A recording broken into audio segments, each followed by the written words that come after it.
PLD Quezon Senior National High School.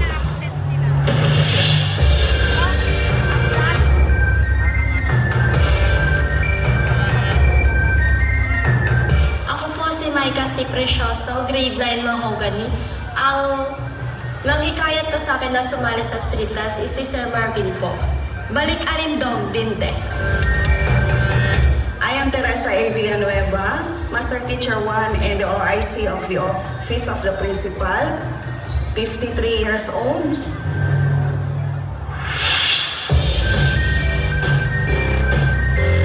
Mahirap bumuo ng malaking team.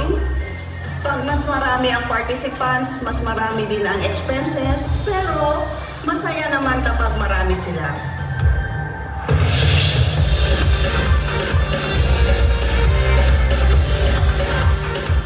Malaki ang may tutulong ng street dancing sa mga kabataang DMTEX. Ang street dancing ang tulay para maging mas matibay ang kanilang samahan at mas masaya bilang isang mag-aaral ng isang malaki at masayang pamilya ng DMTEX.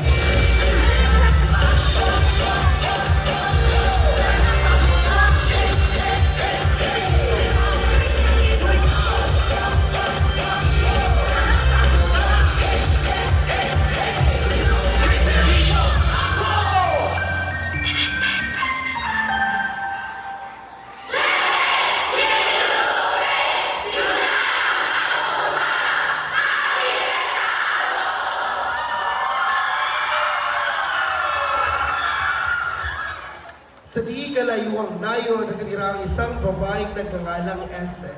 Batak sa kanyang itsurang pagiging isang simpalad, kaya naman minabuti niyang ibang bansa upang subukin ang kanyang kapalaran. Napagpad siya sa bansang larawan ng kasaganahan ng bansang Amerika. Isang araw ay nagkaroon ng isang pagtitipon sa bahay ng kanyang amo at ang mga panauhin nito ay mga bigating tao. Nag-isip pa ng amo na kung ano ang pagkain iahain sa mga ito. Naalala niya si Esther at hindi lingid sa kanyang kaalaman na ito ay magaling sa pagluluto. Kanya tinawag si Esther at winikang, halika, may iuutos ako sa iyo. Gusto kong ipagluto mo ang aking mga bisita ng isang masarap na pagkain talagang kakaiba. Na kapag natikman nila ito ay siguradong babalik-balikan nila. Agad naisipan ni Esther ang pagkaing dinigdig na mula sa probinsya ng La Union sa bayan na may matamis na may mga ngiti at agoo.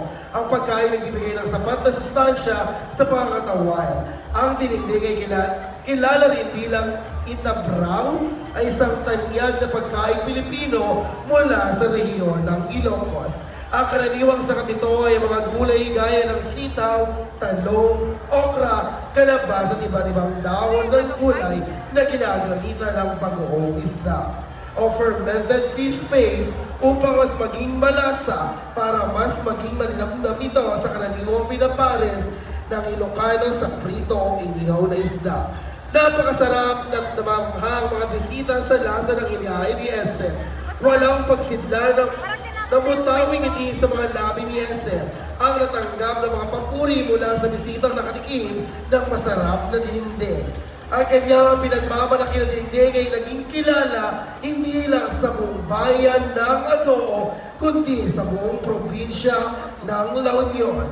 Ngayon ay ating tungyahan ang inandang sayaw ng mga mag-aaral ng Don Manuel T. Cases National High School. Bigyan natin sila ng masigabong palakpakan!